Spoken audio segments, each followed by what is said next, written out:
Where the heels at? They're kind of ugly, but like, yeah, no. Change this color of the skin. Oh, everybody keep picking up this one.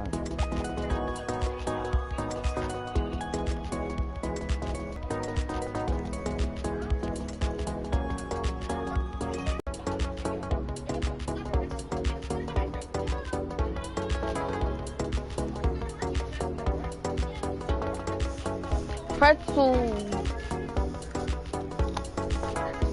You know what? I got technically friends. What's the hubby? Oh, him. I call him and tell him back down. He think I know it.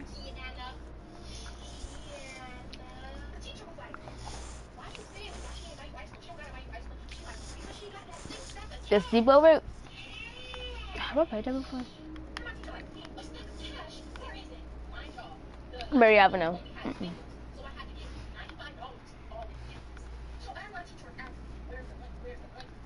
Boxing board. Dress to slay. Girl, bye. Let's do this matchup. I think I did this. It's a new update giving. I'm gonna play this, but I don't think. Ow. That finished. I forgot if I played it or not. My chip. That's me, No, my sister, she's like, that's me, putting on wigs.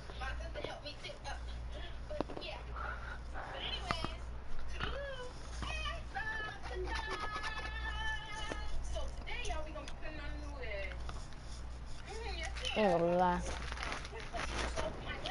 This is busted.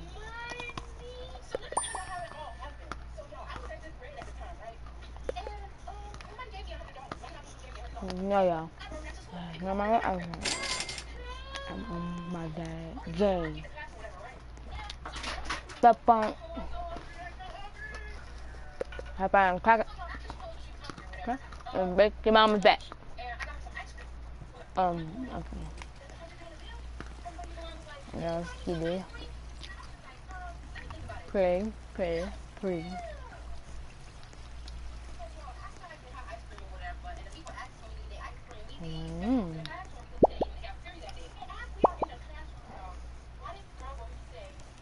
Okay, bed, chill, dresser, whatever that is. TV. Oh, a couch, chair, ceiling, lights. This is my room. Yep. Sanchez. I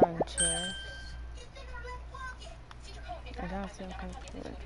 Okay, it's another room. The bed, TV. Oh my god. Lights, dresser. This is my room. So they're up here. Move your body. Is that too early? And like go confident. Look at this jump right now. It's a car. Oh, why are they in my house? Why are they putting up? Why not?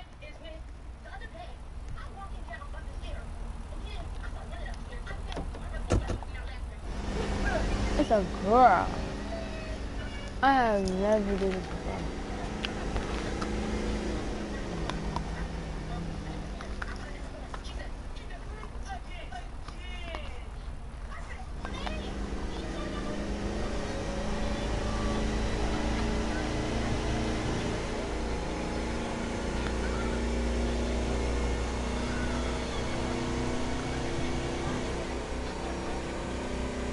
I never got here.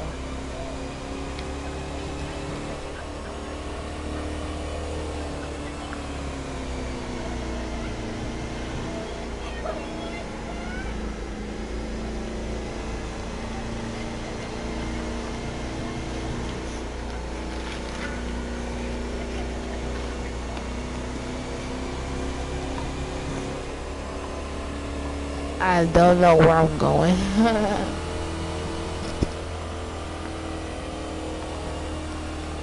What is that calling for?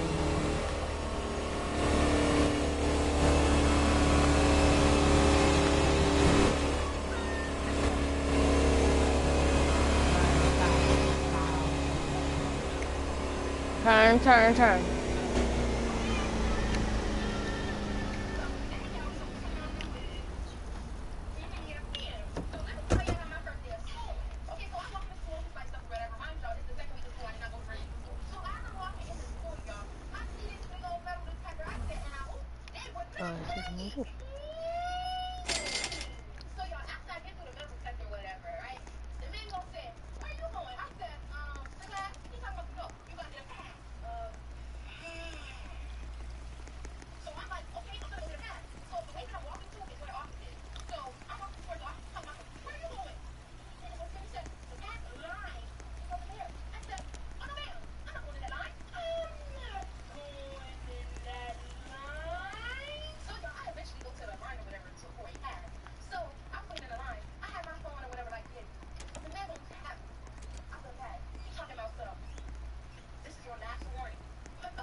Yes, ma'am.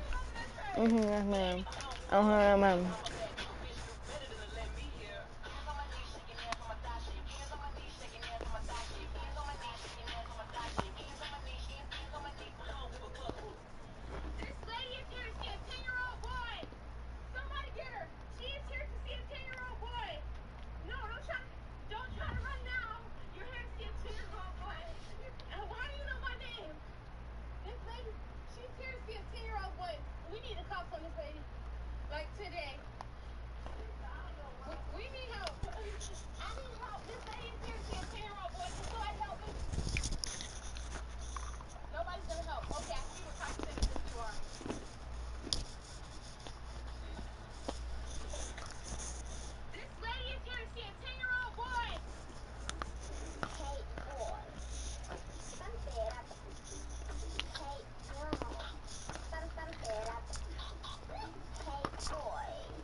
put water and smack at the top. To put water, you gotta untwist it, put water in it. And then you can put your snack at the top. You can put your little pretzels in there too. I want to put pretzels in here. We'll put some water in here first. This actually looks like a sandwich. Okay. I put snacks in here. I put like marshmallows, candy. What's marshmallows?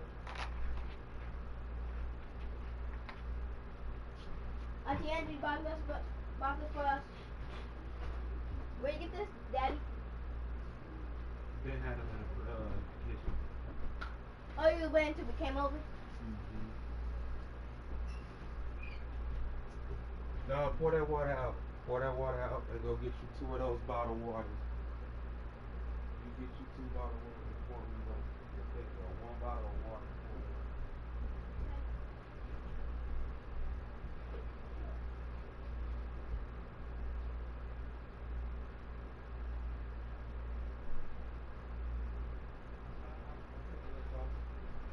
I said, I'll take a lift. For the deadliest and most exotic drug accidents, competitions, rivals, and bloody battles are all routine activities, but some take death to new levels. Stay tuned as I uncover the most deadly rivals that dare to stand in the way of the infamous Sinaloa cartel, owned by none other than the notorious Joaquin Archibald Guzman Loera. You'll know him better as El Chapo, the Beltran Leyva cartel. Born in the infamous state of Sinaloa, Arturo Beltran Leyva seemed like he was destined to be entangled in the world of crime.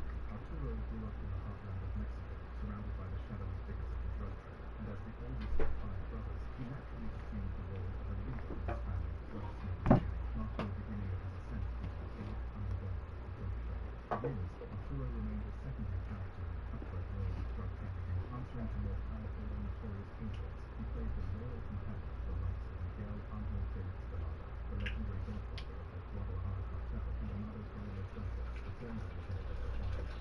But his true name of reckoning came when he crossed paths with the infamous El Chapo. Aligned with the Sinaloa cartel, Beltran Leyva played a significant role in establishing the organization's dominance. However, a bitter betrayal soon ruptured their once-solid alliance. Believing that El Chapo had orchestrated the arrest of his brother, Beltran Leyva sought revenge and escalated tensions between the two factions. This marked the birth of a bloody rivalry, as Beltran Leyva joined forces with his family and loyal allies in a series of brutal drug turf wars against the Sinaloa cartel. And who suffered for it? That's right, the citizens. You see, the Beltran Leyva cartel was no pushover. As the leader of the newly formed Beltran Leyva cartel, Beltran Leyva plunged Mexico into an era of unparalleled violence. The cartel quickly gained notoriety as they trafficked drugs like cocaine, heroin, and methamphetamine, leaving a I'll be right back. I'm gonna go to the store and get some groceries.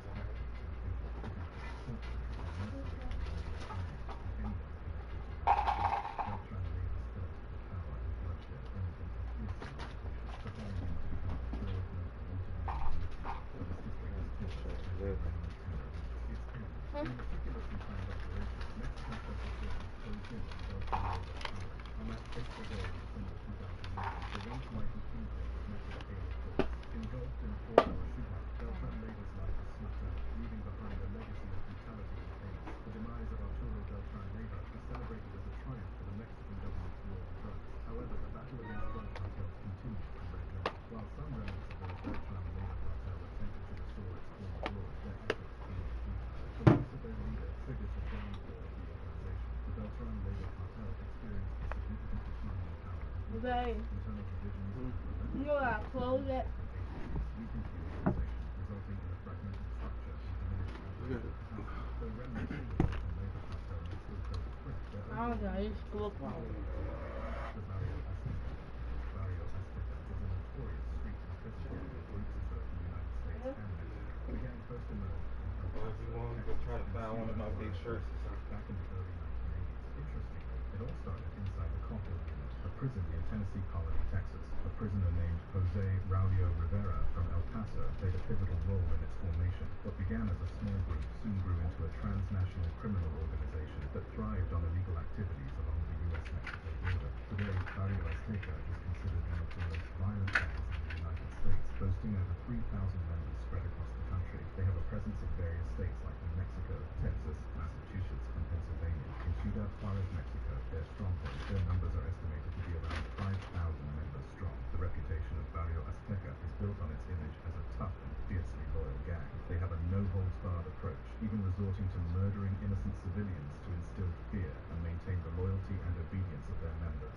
Some undocumented Mexicans who are arrested in the United States end up in Texan prisons, and once they complete their sentences, they are deported back to their home country, where many of them quickly join the ranks of Barrio Azteca, engaging in various criminal activities. Drug trafficking has long been a source of income for the gang, with ties to the Juarez cartel. As Barrio Azteca grew in power, they forged a close alliance with the cartel, resulting in a mutually beneficial relationship. The gang began purchasing large quantities of cocaine directly from the cartel at discounted rates. In return, they would facilitate straw purchases of weapons from Texan gun shops and smuggle them across the border. So, back in 2008, when the Sinaloa cartel thought they could take over Ciudad Juarez, the Barrio Azteca stepped up to protect their turf. They teamed up with La Linea, the armed wing of the Juarez cartel, to fend off the Sinaloa crew. You see, the Sinaloa folks wanted control of the drug smuggling routes in that area, but these guys weren't having any of that. It was more like, not on our turf, and together they gave the intruders a run for their money. These routes, known as the Juarez Plaza, are of immense importance to drug trafficking organizations, as they serve as a major conduit for illegal substances into the United States. It's estimated that around 70% of the cocaine entering the United States passes through the Juarez Plaza. While the gang operates in both the US and Mexico, the majority of their violent activities occur south of the border. They've become a prime example of how Mexico's drug war transcends national boundaries. Members of Barrio Azteca can be either US or Mexican citizens, blurring the lines between the two countries. It's vital to point out that as of June 2020, the Los Salazar cell of the Sinaloa cartel was considered to be the only other organized crime organization on an equal level with La Linea when it came to the degree of control over the Ciudad Juarez criminal drug market. Barrio Azteca was not. The La Familia Michoacana, deep in the heart of Michoacan, a power struggle between the Gulf Organization and a group known as El Milenio formed, and from its ashes emerged an enigmatic force that would forever change the criminal landscape. La Familia Michoacana. La Familia had humble beginnings, born out of the desperation and frustration of the people. They witnessed the rise of the Gulf Organization, backed by their brutal enforcers, the Zetas, who sought to dominate Michoacan, but fueled by growing discontent and the surge in methamphetamine distribution, La Familia took a stand against the Zetas' control. In 2006, La Familia shattered the dominance of its rivals, pushing them out of Michoacan. They became bitter rivals in Mexican organized crime history, but amidst the chaos, alliances were formed. La Familia forged an unholy pact with the infamous Sinaloa organization. But because every cartel is in the game for its interests first, both allies fell out over Michoacan. They refused to allow the Sinaloa cartel to encroach over its territory, and it escalated into brutal confrontations, ambushes, assassinations, and threats leading to their falling out. La Familia's violence reached its zenith with a horrifying display of power where heads were callously thrown into a crowded club, Sol y Sombra. These brutal acts, alongside violent clashes with rival groups, caught the attention of President Felipe Calderon. He deployed federal forces to confront these criminal organizations head-on, but the cartel's mystique extended beyond their gruesome acts. Their leaders embraced a cultish ideology, blending Christian fundamentalism with their criminal pursuits. Under the guidance of Nazario Moreno Gonzalez, known as El Chayo or El Mas Loco, religious volumes were written, and foot soldiers were mandated to carry Bibles and engage in prayer sessions before their nefarious endeavors. Reports say that La Familia, along with other Mexican criminal organizations, supplied the United States with a staggering 200 tons of meth each year, worth $20 billion. La Familia alone accounted for half of this illicit supply, fueling addiction and ravaging communities across the U.S. In 2009, U.S. President Barack Obama designated La Familia as significant narcotics traffickers. Their leaders were branded as kingpins, their assets frozen, and economic How? ties severed. I just gave it to you. La Familia's No, grip on because I had put my purchase in there and I had filled it up with a bottle of water. I had closed it. I didn't know my stuff was moving. Where is it? It's upstairs. Go get it. Persisted for years about his alleged demise until it was finally confirmed. Moreno's supposed death triggered a split crazy. in the You group, just got leading to the rise of the next the Knights Templars. In 2003, a man named Nazario Moreno Gonzalez, also known as El Mas Loco or El Chayo, returned to Michoacan with a mission. He sought to organize the La Familia Michoacana into a powerful drug cartel, which himself was the spiritual leader. The transformation was complete because he succeeded. La Familia Michoacana split to birth the notorious Knights Templar, which also became a notable opposition to the Sinaloa cartel. How did it break? I had my snacks up in there. Yeah, because you dropped it on the floor. That's why all that water just came through the floor. Moreno and his partner, Servando Gomez Martinez, Goodbye. believed they were doing God's work, protecting their people from the clutches of rival cartels. But There's nothing I can do about didn't that. go unchallenged. El Chapo's Sinaloa cartel stood as a Just got it. rival. Over the years, clashes and rivalries That's crazy. between these two factions escalated, That's leaving a insane. trail of violence and bloodshed. Like, In literally 2010, just got that thing Moreno's in alleged your death hand. at the hands of Mexican authorities sent shockwaves through the That's criminal crazy. underworld. But doubts lingered. Some believed he had faked his death, continuing to lead the Knights Templar in the shadows. In 2014, the Mexican government, along with these self-defense groups, launched a joint operation to weaken the Knights Templars' grip. Several high-ranking members were arrested, and Nazario Moreno's death was finally confirmed. Yet, some still question the truth, wondering if he truly met his demise. As the dust settled, Michoacan began to rebuild, but scars from the battles between the Knights Templar and the Sinaloa cartel still lingered. The legacy of violence and the struggle for control serve as a stark reminder of the dark chapter Michoacan endured. However, in the aftermath, a new era emerged. The government intensified its efforts to dismantle drug cartels, bringing some semblance of peace to the region. With the Knights Templar weakened, other criminal organizations vied for power in Michoacan. New alliances formed, and the Sinaloa cartel sought to expand its influence into the vacuum left by the Knights Templar. But do you think they succeeded? Where are they today? The Tijuana cartel. The Tijuana cartel, also known as the Arellano Felix Organization, or AFO, was a chilling testament to Mexico's drug underworld. They embody power, violence, and far-reaching influence, making them a formidable force that law enforcement agencies tirelessly combat. You see, the Tijuana cartel's power lay in its strategic location. Based in Tijuana, they had a tight grip on the smuggling route stretching near California, the primary gateway to the United States. And it's not just about controlling the transportation, importation, and distribution of mind-boggling amounts of cocaine, marijuana, heroin, and methamphetamine. No, their influence went even deeper. It reached the highest echelons of power and seeped into the very streets of American cities. They were everywhere. Led by the infamous Arellano brothers, the AFO operates as a family affair. They took over the organization from Miguel Angel Felix Gallardo, who was imprisoned for the murder of DEA Special Agent Enrique Camarena. Alberto Benjamin Arellano Felix brought a new era of calculated business tactics to the world of drug trafficking. But if there's one brother who stood out from the rest, it's Ramon Eduardo Arellano Felix. This guy was ruthless, and I mean ruthless. He oversaw protection details and held absolute control. They even got international mercenaries on their payroll, advisors, trainers, and full-fledged members. Ramon had a special job, planning the assassinations of rival drug leaders, and even Mexican law enforcement officials who refused to cooperate. With a network of enforcers and hit teams, the AFO operated with precision. They recruited enforcers from violent street gangs in Mexico and the United States, eliminating targets and sending a chilling message to those who dare cross their trafficking domain. Complex communication centers in major Mexican cities served as hubs for electronic espionage and counter-surveillance, ensuring their operations remain hidden from law enforcement. Over the years, the Tijuana cartel has been caught up in a deadly rivalry with their counterparts from the Sinaloa cartel. Like all others on this list, these clashes have left a trail of blood and destruction as both sides fight tooth and nail for control over the most profitable drug routes and territories. This bitter feud has shaped the history of Mexico's drug trade, and the violence still simmers to this very day. In 2016, it got rebranded as the Cartel Tijuana Nueva Generation, Spanish for New Generation Tijuana Cartel. They formed an alliance with the CJNG, or the Jalisco New Generation Cartel, and the Beltran Labor Organization to counter the Sinaloa cartel. However, this alliance has weakened over time. Now, the Tijuana cartel, CJNG, and Sinaloa cartel are engaged in a fierce battle for trafficking dominance in Tijuana and Baja California. The struggle for control between these rival cartels continues to shape the drug underworld. The Caboca cartel. Caboca is a town that goes way beyond being a mining hub and a hotspot for exporting asparagus and grapes. Situated near the Arizona border and the Gulf of California, it finds itself in the midst of a gripping turf war involving 4 criminal groups. What's even more intriguing is that 2 of these groups are under the control of the sons of the infamous drug lord El Chapo. It's like a family affair. The other half belongs to Rodrigo Paez Quintero, the nephew of the notorious drug lord Rafael Caro Quintero, the mastermind behind the Guadalajara cartel. Rodrigo is believed to be at the helm of the Caboca cartel, an influential criminal organization that primarily focuses on drug trafficking operations in the border municipality of Caboca. Let's rewind a bit. Back in the day, his uncle Caro Quintero pulled off some audacious acts. He even managed to kidnap a DEA agent, a pilot, a writer, and a dentistry student. He tried to escape to Costa Rica, but his luck ran out. He was apprehended and sent back to Mexico, where he received a hefty 40-year prison sentence. With him locked away, the Guadalajara cartel he was associated with fell apart. Some of the big shots ended up joining other cartels like Tijuana, Sinaloa, and Juarez. But after serving 28 years, Caro Quintero somehow got released in 2013 due to some legal mess-up. Of course, he wasted no time getting back into the drug trafficking game, which promptly made him a wanted man again. The United States didn't take kindly to his return and slapped an astonishing $20 million reward on his head, making him the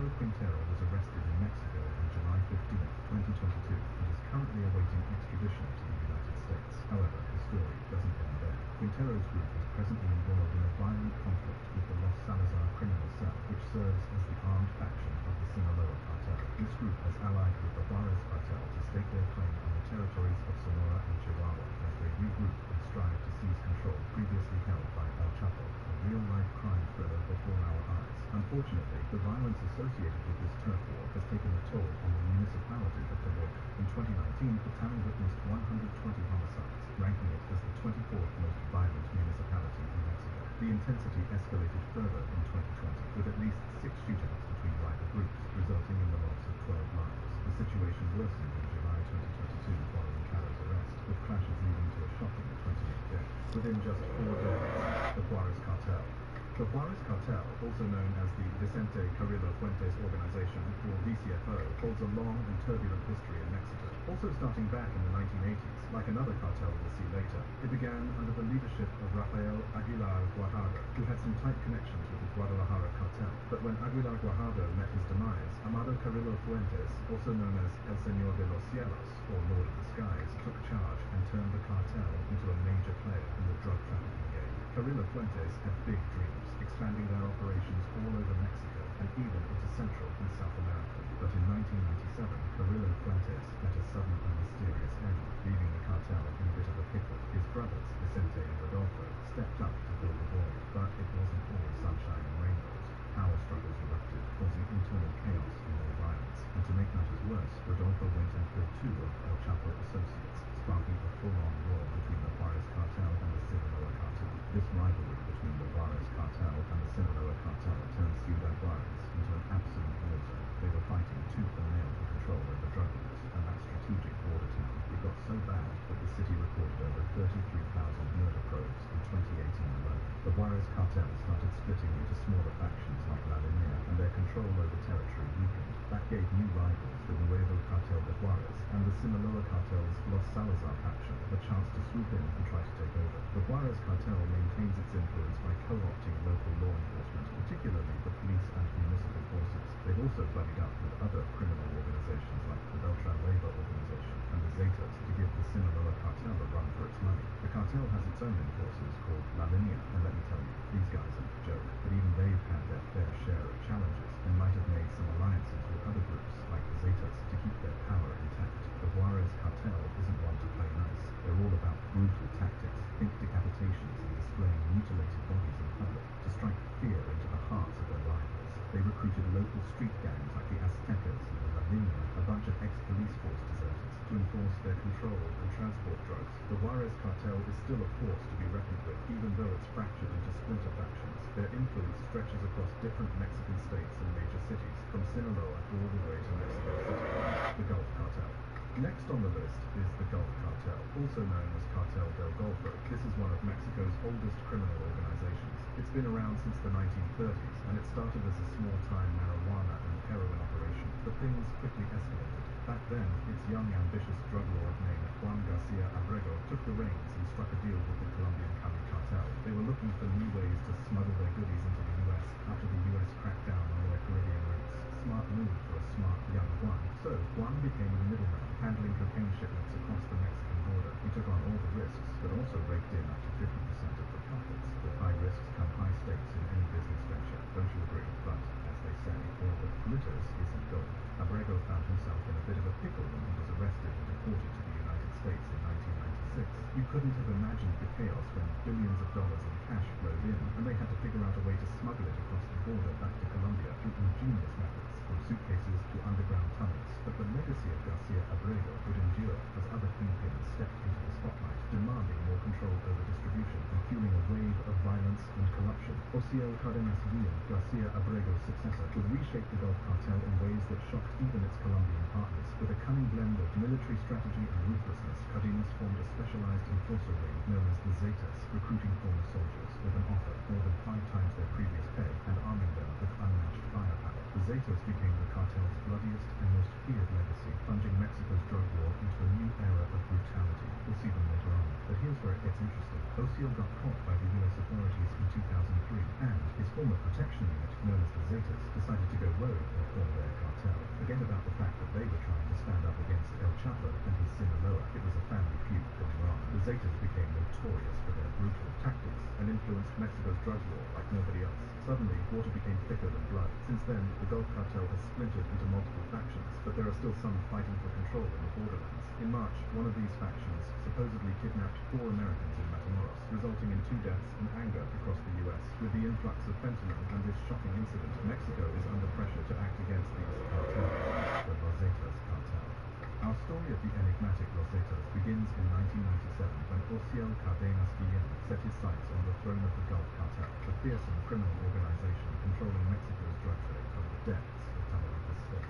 Determined to seize power, Cardenas Dyin handpicked a group of 30 battle-hardened ex-special forces soldiers, led by the legendary Lieutenant Arturo Guzman Vicena. Now, Cardenas Dyin had a chilling order that would earn him the haunting nickname the Friend Killer, and it was none other than his trusted bodyguard, Arturo Guzman Vicena, who carried out this order without a second thought. It was an order to execute the godfather to Cardenas's baby, Gomez Ferreira, who was at the time of formation of Los Zetas, colleague and at the same time rival to Cardenas. This act of betrayal would lay the foundation for the alliance between Dyin and Guzman, ultimately giving birth to what we now know as Los Zetas. Originally functioning as an elite security detail, Los Zetas gradually transformed into a fully fledged criminal organization over a span of 12 years, leaving a trail of bloodshed and chaos in their wake. In their early days, they pursued power and dominance with unwavering determination, eliminating rivals with military precision. These highly trained operatives, hand-picked from Mexico's elite military forces, unleashed a wave of violence that reverberated throughout the criminal underworld. Their ruthless tactics and psychological warfare struck fear deep into the hearts of their adversaries, demonstrating that sometimes the most potent weapon is sheer